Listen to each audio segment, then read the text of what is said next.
ঈদ উল ফিতরের নামাজের নিয়ত ও নিয়ম কি? নিয়ত তো আমি ঈদের ফিতরের নামাজ পড়তেছি, এই ইন্টেনশন যথেষ্ট যে আমি ঈদের নামাজ পড়তেছি, এটা ফজর না। ঈদের নামাজ পড়তেছি, এটা নর্মাল এরশাক না। ঈদের নামাজ পড়তেছি, এটা জোহর না। এই যে পার্থক্য আছে, এই নিয়ত আছে, এটুকুই যথেষ্ট আপনার। এটাই হলো নিয়ত। মূলত আলাদা মুখে নাওয়াইতুয়ান ইত্যাদি ইত্যাদি এগুলো বলার দরকার নাই। আর ঈদের নামাজের যে নিয়ম, সেটা হলো ঈদের নামাজ 2 রাকাত আদায় করতে হবে এবং 2 রাকাত নামাজের পরে খুতবা দিবেন খতিব সাহেব। জুমাতে বা অন্যান্য ক্ষেত্রে খুতবা আগে আমরা দেই, কিন্তু ঈদের নামাজের মধ্যে খুতবা হবে পরে। 2 রাকাত নামাজের নিয়মটা কি? সাধারণ যে নামাজ পড়ি আমরা সেই নামাজের মতোই, শুধু পার্থক্য হলো এখানে অতিরিক্ত কিছু তাকবীর আছে। এই পার্থক্যটা আছে। অনেকে ঈদের নামাজ পড়তে গিয়ে একটু বছরে 1 বার 2 বার হয় যেহেতু ভুলে যান এবং গ্যাঞ্জাম লাগাই ফেলেন। তো নিয়মটা হলো, আমরা প্রথমে ইমামের সাথে তাকবীর বলে হাত বাঁধবো, বেঁধে আমরা সানা পড়বো, সুবহানাকাল্লাহুম্মা ওয়া বিহামদিকা ওয়া তাবারাকা ইসমুকা ওয়া তাআলা জাদ্দুকা ওয়া লা ইলাহা গায়রুক। অন্য সানাও আছে, আল্লাহুম্মা বাঈদ বাইনি ওয়া বাইনা খাতায়ায়া কামা বা'আদতা বাইনাল মাশরিক ওয়াল মাগরিব। সানা যেটা আছে এটা পড়বো। সানা পড়া শেষ, এরপরে অতিরিক্ত তাকবীর দিবেন ইমাম সাহেব। এই অতিরিক্ত তাকবীর আমরা কান পর্যন্ত হাত তুলবো এবং হাত ছেড়ে দিব। অতিরিক্ত তাকবীর কয়টা দিব এটারই মত পার্থক্য আছে। 2 মতের সপক্ষেই বিশুদ্ধ হাদিস রয়েছে। এ সম্পর্কে বিস্তারিত জানতে চাইলে ডক্টর খন্দকার আব্দুল্লাহ জাহাঙ্গীর আলাদা বই আছে এটার উপরে, ঈদের সালাতের তাকবীর নিয়ে, সেটা দেখতে পারেন। অর্থাৎ অতিরিক্ত তাকবীরের সংখ্যা 6 তাকবীর হানাফি মাযহাব অনুযায়ী, অন্যান্য মাযহাব অনুযায়ী 12 তাকবীর। এই দুইটাই বিশুদ্ধ। তো অতিরিক্ত যে তাকবীর সানা পড়ার পর ইমাম সাহেব দিবেন, আমরা সাথে সাথে বলবো আল্লাহু আকবার, আল্লাহু আকবার, আল্লাহু আকবার। 3টা তাকবীরে হয়তো প্রথম 2টাতে হাত ছেড়ে দিবেন, তৃতীয় তাকবীরের পরে হাত বেঁধে ফেলবেন।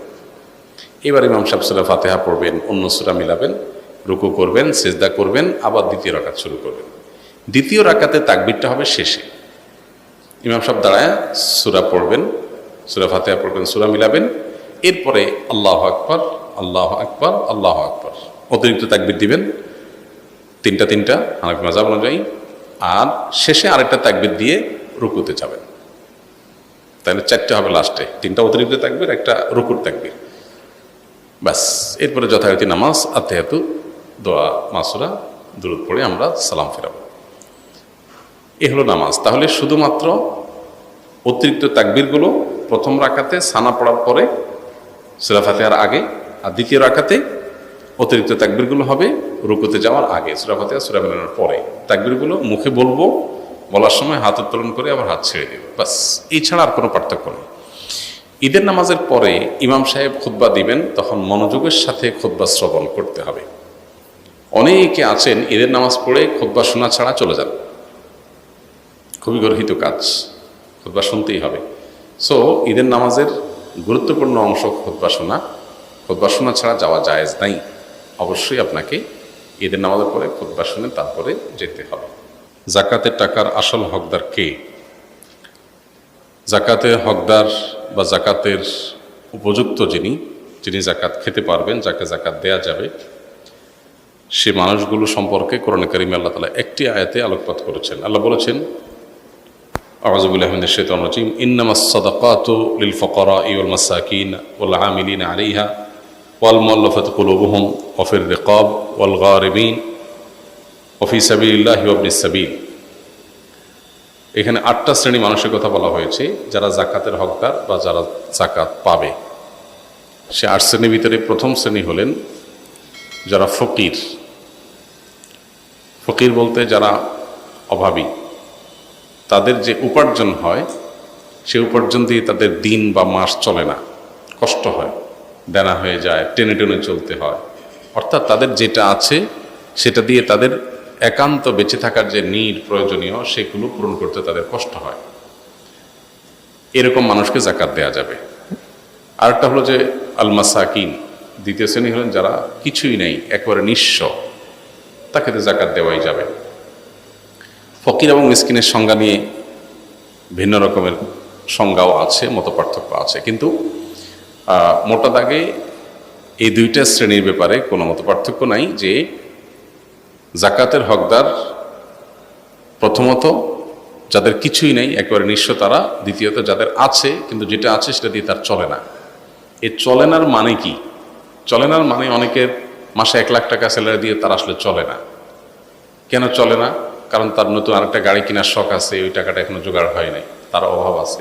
এই টাইপের অভাবই না, খেয়ে পরে বেঁচে থাকা, ট্রিটমেন্ট করা, যেগুলো মানুষের প্রিন্সিপাল নিড, সেগুলো পূরণ করতে পারে না সে। এরকম যদি অভাবী হয়, ধরা যাক তার বেতন 15,000 টাকা মাসে বা 20,000 টাকা মাসে, ঢাকা শহরে 1 রুমের বাসা নিয়ে বাচ্চাদের নিয়ে থাকে, কষ্ট হয়, তার খাবার দাবার আবাসন এটুকুর ব্যবস্থা করতে কষ্ট হয়ে যায়, হয় দেনা হয়ে যায়, আর না হলে অনেক টানাটানি করে চলতে হয়। এরকম মানুষকে জাকাত দেওয়া যাবে। 3 নম্বর হলো জাকাতের যারা উসুলকারী, তারা জাকাতের উসুল কারা করেন? রাষ্ট্রীয়ভাবে জাকাত উসুলের ব্যবস্থাপনা থাকলে যে ডিপার্টমেন্ট এটা দেখাশোনা করবে, সেই ডিপার্টমেন্টের কর্মী শ্রমিক যারা থাকবে তাদের বেতন ভাতা এই জাকাতের টাকা থেকে দেওয়া যাবে। 4 নম্বর হলো মুআল্লাফাত কুলুবুহুম। মুআল্লাফাত কুলুব বলা হয় সেই সব মানুষদেরকে যাদেরকে জাকাতের অর্থ দিলে তারা ইসলামের দিকে অগ্রসর হবে। ধরা যাক কেউ নতুন মুসলমান হয়েছে, তাকে জাকাতের টাকা দিলেন ইসলামের উপরে অটল অবিচল থাকার জন্য। অথবা এমন কোনো জনপদ, আমাদের দেশের সেরকম পরিস্থিতি নেই, এমন কোনো জনপদ যেখানে আসলে অমুসলিম কেউ যে ইসলামের দিকে ঝুঁকছে, আসছে, মনে হচ্ছে যে তাকে আমি হেল্প করলে সে ইসলামের দিকে আসতে পারে, সে অসহায়, আমি হেল্প করলাম, অথবা তার ক্ষতি থেকে বাঁচার জন্য তাকে আপনি টাকা দিলেন। অবশ্য এই খাতটা অনেক ইমামদের মধ্যে রহিত হয়ে গেছে। 5 নম্বর হলো দাস মুক্তি। এটার অপশন এখন নাই। দাসীরা তাদেরকে মুক্ত করার জন্য জাকাতের অর্থ ব্যয় করা যাবে। আপনি ইসলামের বিধিবিধানগুলো যদি দেখেন, কোরআনের আয়াতগুলো দেখেন, দেখবেন মানুষকে দাসত্ব থেকে মুক্ত করার জন্য ইসলাম বহু আয়োজন রেখেছে। আপনি কোনো একটা ভুল করেছেন, অন্যায় করেছেন, এটার ক্ষতিপূরণ কাফারা দাস মুক্তি। এই যে আপনার কোনো দাস, কোনো দাসী তার মালিক থেকে মুক্ত হতে চায় টাকার বিনিময়ে, তাকে আপনি জাকাতের টাকা দিয়ে মুক্ত করতে পারবেন। মানে মানুষকে দাস মুক্তি থেকে, দাসত্ব থেকে মুক্তি দেওয়ার জন্য ইসলাম নানামুখী আয়োজন রেখেছে।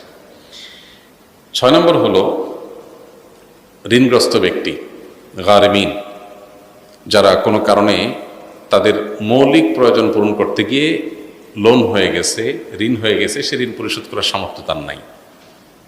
গরিব মানুষ, ট্রিটমেন্ট করতে করতে অনেক টাকা দেনা হয়ে গেছে, তাকে জাকাতের টাকা দিতে পারবেন। অথবা তার মৌলিক প্রয়োজন পূরণ করতে গিয়ে দেনা হয়ে গেছে। কেউ ব্যবসা সম্প্রসারণ করতে গিয়ে দেনা হয়ে গেছেন, তাকে জাকাত দেওয়া যাবে না। তার এই ঋণটা বাণিজ্যিক কমার্শিয়াল লোন, এটা তার প্রিন্সিপাল নিড পূরণের জন্য লোন না।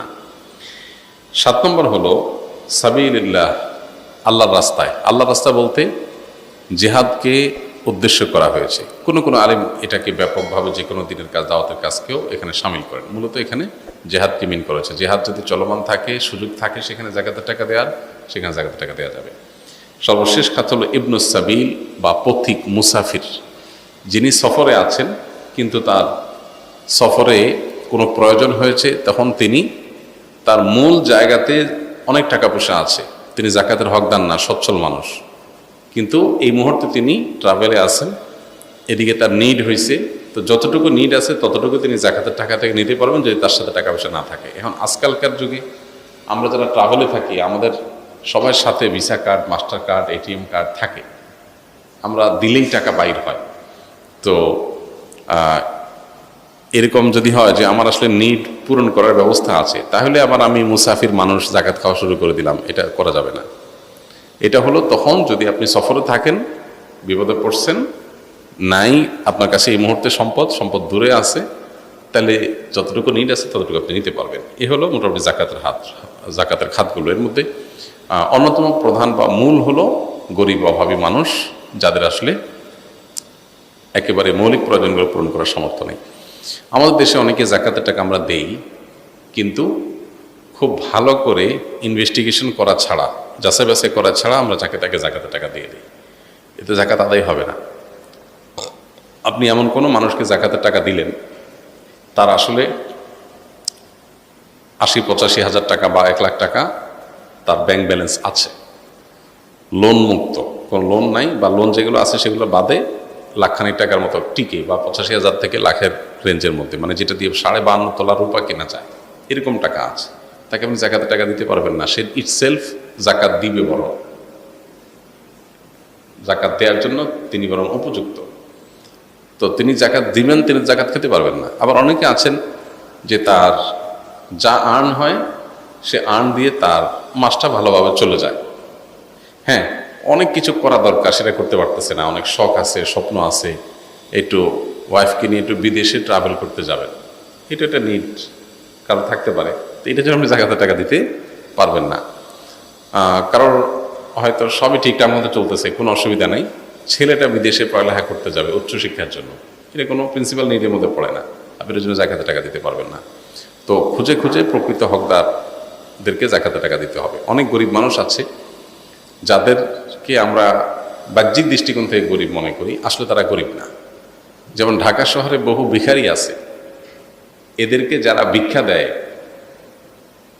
ওদের চাইতে ওই ফকির বেশি বড়